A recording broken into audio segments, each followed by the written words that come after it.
Hi there, it's Christy with the Chirp YouTube channel. Welcome! I'm happy to see you. I hope that your festive season is going well, whatever holiday it is that you celebrate. Today I'm here to talk to you about the very last developmental key, number 6, and that is appropriate communication. This one is a little easier to notice than the rest of the keys that we've talked about because kids are built to communicate better and better and better all the time. They're designed to communicate. And so when kids don't communicate, we usually notice. A professional, I'm a speech language pathologist, a professional can tell within the first few months of life that a child is not communicating effectively because there isn't back and forth sharing of joy and excitement. That is very important. Usually parents will notice after the first birthday that something is up. Pediatricians usually don't pay attention to a parent's concerns about a child's development communication-wise until 2 or 3 or 4 or 5 years old, and that is very late.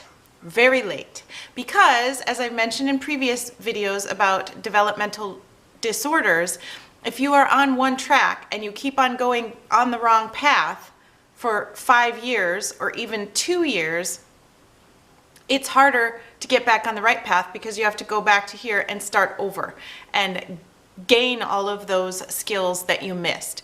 I'm not saying it's impossible, of course not. Kids are learners. Kids love to learn. Kids learn through everything they do. And so they learn especially well. And kids, yes, can regain ground they've lost. But wouldn't it be great if they didn't have to, because we didn't wait until they started school if we were concerned about their development, if we were concerned because they weren't communicating effectively. When I'm talking about communication, it's not just using words. Using words is very important, and kids should start to use words. However, before they start to use words, we want to see behaviors from children that are communication. This includes, as I mentioned, back and forth sharing of excitement and joy. Very early on, a child should respond to your facial expressions. A child should use her own facial expressions to communicate with you. A child should point. Many of our kids who have developmental delays don't actually use one finger pointing. They will reach, or they will just stick their arm out towards something that they want. And we're supposed to intuit what they want. Pointing is very specific. A child is identifying one particular object that she wants and is directing your attention to that object. Another really early communication skill that children should be doing is called joint attention, which is where the child is able to be excited about an item, maybe it's a toy, and share that excitement with another human being. Maybe you, maybe grandma, whatever the case is, the child can be excited, share that excitement in a nonverbal way.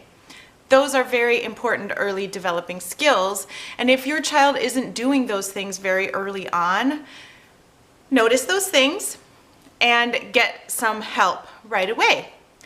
As always, when I'm dealing with communication issues, I recommend that you talk to a speech language pathologist.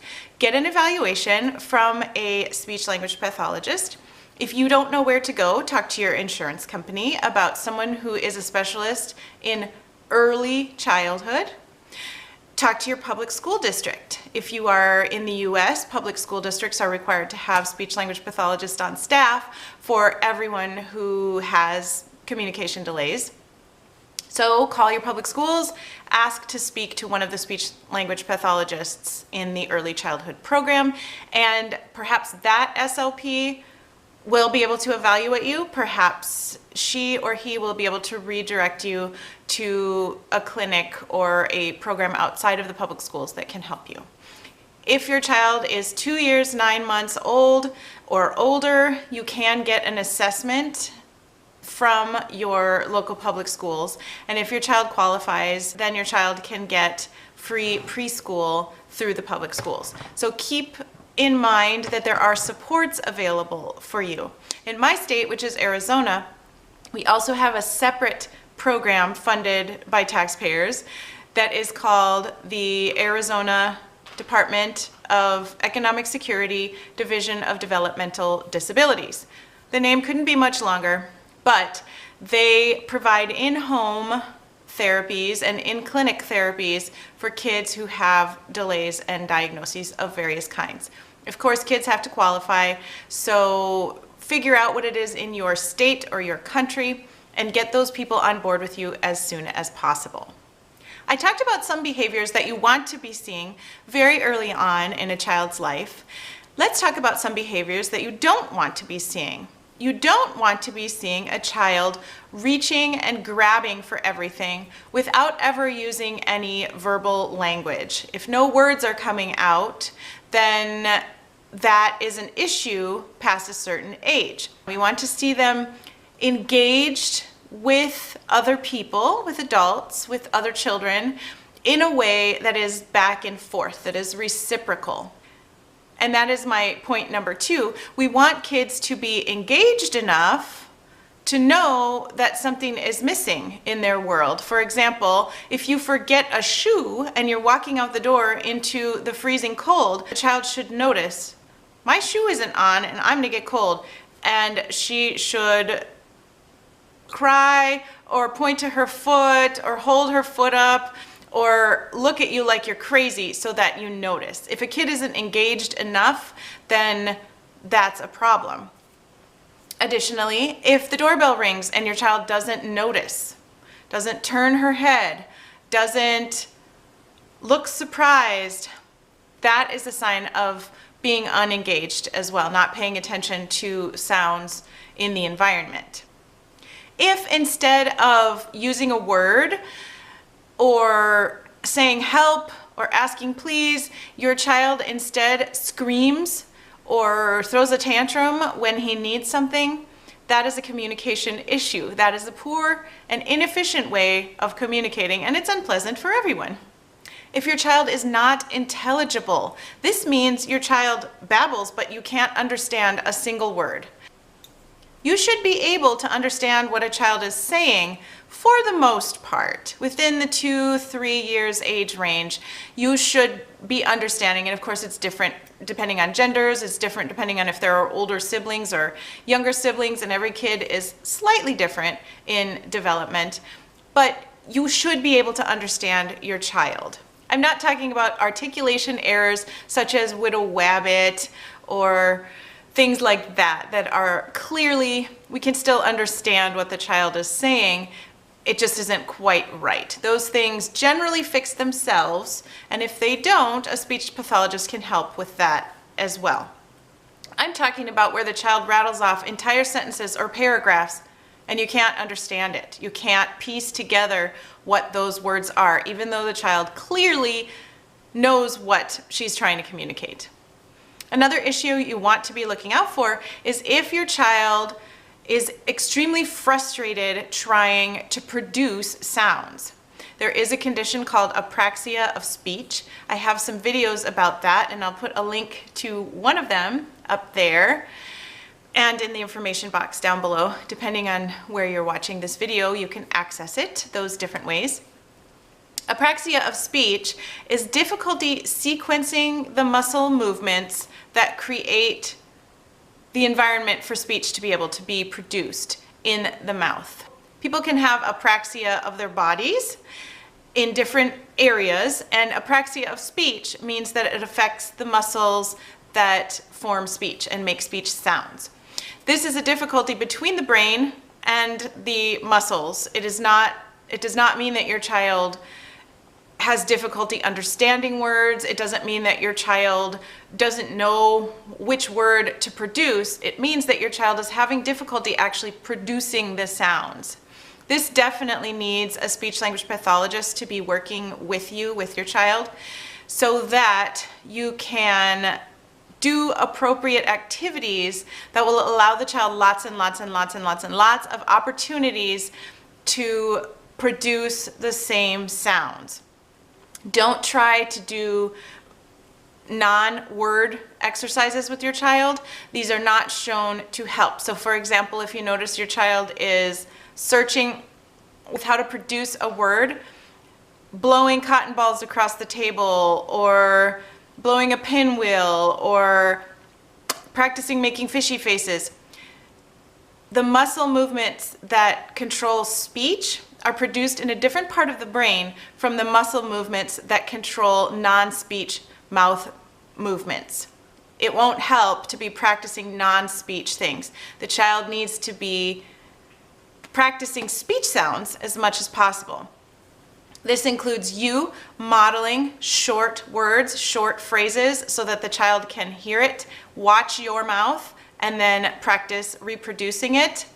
We should be using a lot of visuals so that children can get used to pointing to things, hearing you say, puzzles, puzzles.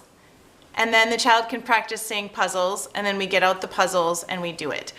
This should not be a forced issue. You should not hold up the card and the child has to say puzzles 10 times. That's kind of offensive and boring, and it might even cause more of a sort of blockage when it comes to kids producing sounds. It's more like a quiz, and I am not in favor of quizzing children. It's not a fun way to learn, and it's not an effective way to learn. With apraxia of speech and every other early childhood communication difficulty, I always recommend using communication books. I did a short series a while back about the different stages of using a communication book, and I'll put the first one right there so that you can observe that and then go forward if you wish. Communication books are a low-tech, low-cost way to really help kids communicate more effectively.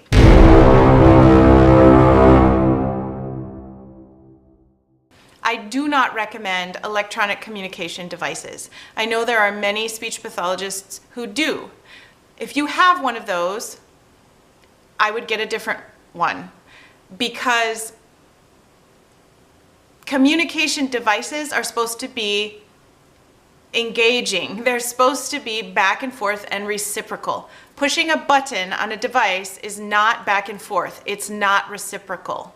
Kids who use a communication book have to take a picture off, find a person, and hand it to a person.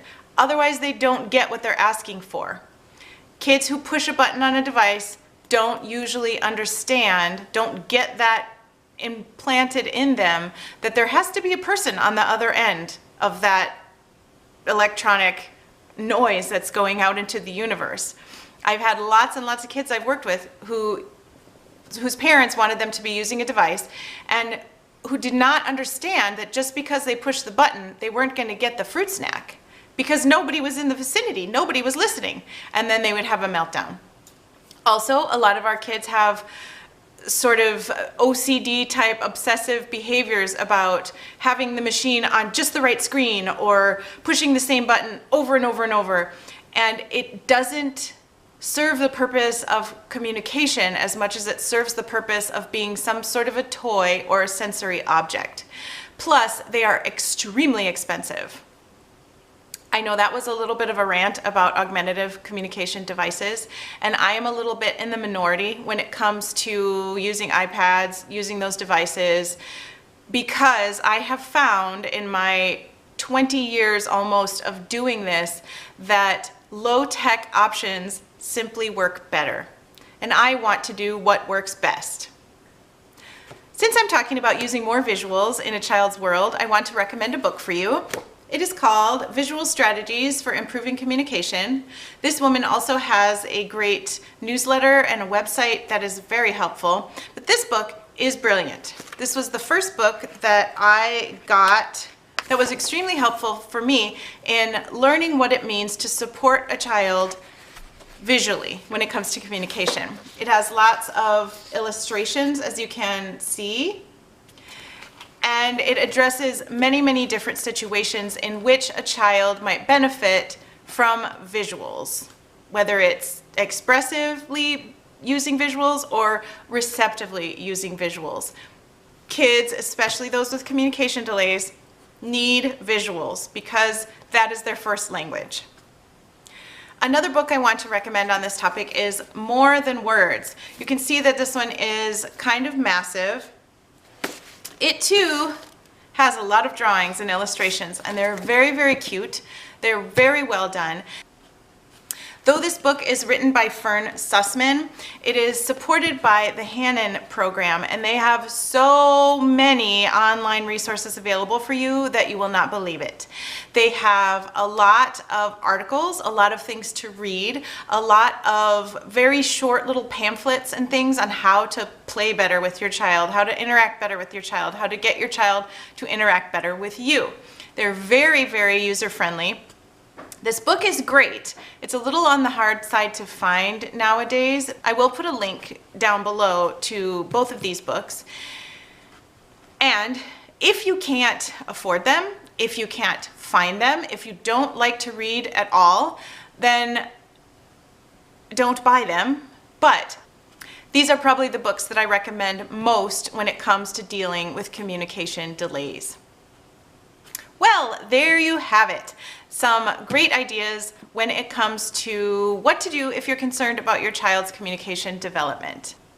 Please get a professional on board as soon as possible, as I always say, and keep hope up, because communication is one of the things that I've seen move the fastest when it comes to development. When we get the right supports in place, kids really shine in this area because it is motivating to communicate with other human beings, because it is intrinsically motivating to get our wants and needs met without having to throw a tantrum, without having to scream or grab things or climb up the counter, even though most of our kids really do like to climb.